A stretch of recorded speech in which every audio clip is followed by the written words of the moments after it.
I never thought I'd be writing a post like this. My wife Deborah, 26F, and I have been married for 3 years, but our story goes back much further. We first met at a local animal shelter where we both volunteered. I had been going there for about a year, finding it a great way to de-stress after long days at my graphic design job. Deborah started volunteering a few months after I did, and from the moment I saw her, I was intrigued. She had this vibrant energy about her, always chatting with the other volunteers and cooing at the animals. Her long brown hair was usually tied back in a messy bun, and she wore these thick framed glasses that somehow made her blue eyes stand out even more. I remember thinking she looked like she'd stepped out of a quirky indie movie. Our first real conversation happened over a litter of kittens. I was cleaning their cage, and Deborah came over to help. We got to talking about our favorite animals, and before I knew it, 2 hours had passed. She told me she worked as a social media manager for a small eco-friendly company, and her eyes lit up when she talked about their mission to reduce plastic waste in oceans. I was impressed by her passion and knowledge about environmental issues. Growing up, my family had always been pretty environmentally conscious. We recycled, used reusable bags, that sort of thing. But Deborah took it to another level. She told me about how she'd organized beach cleanups in college and even helped start a community garden in her hometown. Over the next few weeks, we started timing our volunteer shifts so we'd be there at the same time. We'd walk dogs together, swap stories about the cats, and gradually, our conversations started to extend beyond the shelter. Deborah told me about her dreams of someday starting her own eco-friendly marketing agency. I shared my hopes of one day opening my own design studio. About a month after we met, I finally worked up the courage to ask her out. We went to a vegan cafe she recommended. I wasn't vegan, but I was willing to try it for her. The date was perfect. We talked for hours about everything from our favorite books to our childhood pets. Deborah told me about growing up in a small town and how she'd always dreamed of moving to the city. I shared stories about my large, noisy family and how I was the first one to move away for college. Our relationship progressed quickly after that. Within 6 months, we were talking about moving in together. My lease was up, and Deborah suggested we look for a place together. I was hesitant at first, it seemed fast, but everything with Deborah felt right, so I agreed. We found a cozy apartment with a small balcony where Deborah immediately started a herb garden. Living together was an adjustment, but a good one. I loved waking up to the smell of the fair trade coffee Deborah always bought, and coming home to find her curled up on our second-hand couch, working on her laptop with one of her favorite documentaries playing in the background. A year into our relationship, I proposed. It wasn't a grand gesture. Deborah had always said she preferred simple and meaningful over flashy. I took her back to the animal shelter where we met, and as we were playing with a litter of puppies, I pulled out the ring. It was a simple band made from recycled gold with a small, ethically sourced diamond. Deborah's eyes welled up with tears as she said yes. Our wedding was small and intimate, just close friends and family. We held it in a local park and asked guests to donate to the animal shelter instead of giving gifts. My parents adored Deborah from the start. My mom especially loved how Deborah would always help in the kitchen during family dinners, swapping recipes and chatting about the latest eco-friendly products she'd discovered. Deborah's parents seemed to like me too, although they were a bit more reserved. They had divorced when Deborah was in high school, and I got the sense that it had been messy. Deborah didn't talk about it much, just saying that it had been a difficult time but that she was closer to both of them now because of it. Throughout our relationship, Deborah always emphasized the importance of honesty and open communication. She often talked about how her ex-boyfriend had cheated on her during college, and how that experience made her value trust above all else. I respected that and made sure to always be upfront with her about everything, from small things like if I accidentally shrunk one of her sweaters in the wash to bigger things like when I was considering changing jobs. Last year, we decided to start trying for a baby. Deborah was over the moon about the idea of becoming a mother. We even started a YouTube channel documenting our journey to parenthood. Deborah came up with the idea, saying it would be a great way to connect with other couples going through the same thing. We shared tips on fertility, healthy living, and our experiences as a couple preparing for this new chapter in our lives. I was a bit camera shy at first, but Deborah was a natural. She'd plan out our videos, research topics to discuss, and edit everything herself. The channel gained a decent following, and we enjoyed interacting with our viewers. Deborah would spend hours responding to comments and messages, offering support and advice to other couples struggling with fertility. Everything seemed perfect until about 2 months ago. I was working late one night, trying to finish a project for a big client. It was a rebranding job for a local business that was expanding nationally, and landing this client could mean big things for my career. Around midnight, I realized I had left some important files on my home computer. I called Deborah to ask if she could send them to me, but she didn't pick up. I figured she was probably asleep, so I decided to head home quickly to grab the files myself. When I got home, I noticed Deborah's car wasn't in the driveway. It was strange because she usually goes to bed early, especially since we'd been trying for a baby. She was always talking about how important sleep was for fertility. I entered the house, and it was dark and quiet. I went to our home office to get the files I needed, and that's when I noticed Deborah's laptop was open on the desk. I'm not proud of what I did next, but something felt off. and my curiosity got the better of me. I looked at her screen and saw she was logged into a dating app. My heart sank.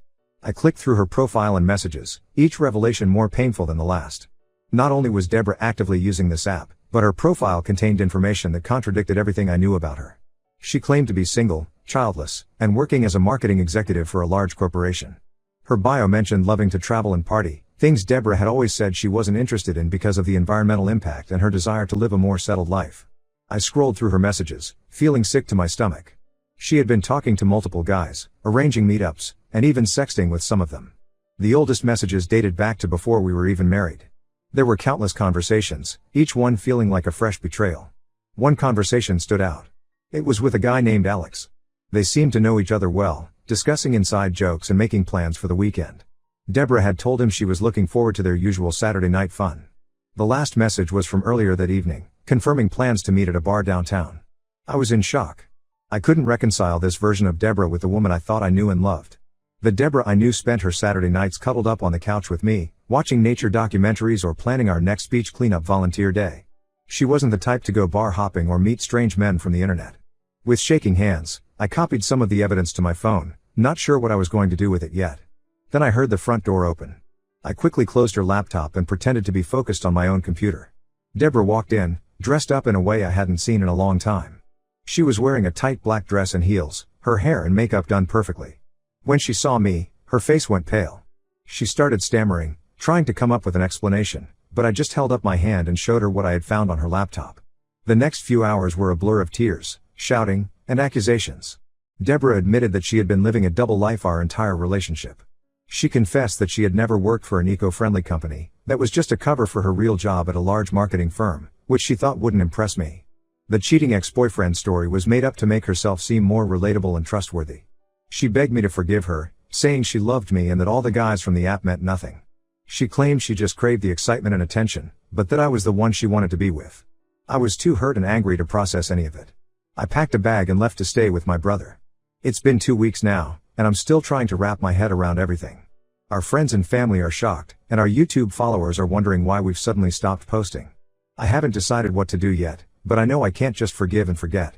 The level of deception is too deep, and I don't know if I'll ever be able to trust Deborah again. I guess I'm writing this post because I need advice. How do I even begin to deal with this situation? Has anyone else experienced something similar? I feel like my whole life for the past 4 years has been a lie, and I don't know where to go from here. Update 1. It's been about a month since my last post, and a lot has happened. First, I want to thank everyone for their support and advice. It really helped me gain some perspective on the situation. After spending a week at my brother's place, I decided I needed to confront Deborah and get the full truth. I moved back into our house, but I slept in the guest room. Deborah seemed relieved that I was back, but I made it clear that this wasn't a reconciliation, I just wanted answers. Over the next few days, we had long, painful conversations where Deborah revealed the extent of her deceptions. It turns out, almost everything about her was a lie. She didn't volunteer at the animal shelter, she was there as part of a court-mandated community service for a DUI she got 2 years before we met. Her passion for animal rights and environmental issues? All fabricated to impress me. The job at the eco-friendly company was entirely made up. In reality, she worked as a junior account manager at a large marketing firm. She said she lied about her job because she thought I wouldn't be interested in someone who worked for a soulless corporation. When I asked her about all the details she'd shared about her supposed eco-friendly work, she admitted she'd researched it all online, memorizing facts and figures to make her lies more convincing. But the lies went even deeper. Deborah confessed that she had been married before, for a brief 6 months when she was 22. She had hidden this from me because she was ashamed of how quickly the marriage had fallen apart. Her ex-husband, Tom, 30M, had caught her cheating, which led to their divorce. As Deborah told me about her previous marriage, more lies unraveled. The small town she claimed to be from? She'd never lived there. She'd grown up in the city, in a wealthy suburb. Her parents hadn't divorced messily when she was in high school, they were still happily married. The whole backstory she'd created was designed to make her seem more relatable and down to earth. I asked about the vegan lifestyle she'd introduced me to, the documentaries she was always watching, the beach cleanups she claimed to have organized. Deborah broke down, admitting that it was all part of the persona she'd created. She'd never been vegan before meeting me, had never organized any environmental events. She said she'd chosen that personality because she thought it would appeal to me. As for the dating app and her double life, Deborah claimed it started as a way to network for her job. She said she created a profile that she thought would appeal to potential clients in the corporate world. But over time, she got addicted to the attention and the thrill of leading a secret life. I asked her about our plans for a baby, and if that had all been a lie too. Deborah broke down at this point, admitting that she had been taking birth control pills in secret the entire time we were trying to conceive. She said she wasn't ready for a baby but didn't know how to tell me. The fertility tips she shared on our YouTube channel? All researched online, never actually put into practice. The YouTube channel, which had been a source of joy for me, turned out to be just another part of her deception. Deborah confessed that she saw it as a way to boost her personal brand for her marketing career. She never really wanted to share our life, it was all about gaining followers and potentially lucrative sponsorships. I asked about Alex, the guy she had been messaging the night I discovered everything. Deborah hesitated before admitting that Alex wasn't just some random guy from the app. He was a coworker, someone she'd been having an on and off affair with for years, even before we met. The usual Saturday night fun wasn't just a casual meet-up, it was a long-standing arrangement. Throughout these conversations, Deborah kept apologizing and begging for another chance. She promised to change, to be honest from now on, and to be the person she had pretended to be. But with each new revelation, I felt more and more distant from her. The woman I loved had never really existed. I've decided to file for divorce.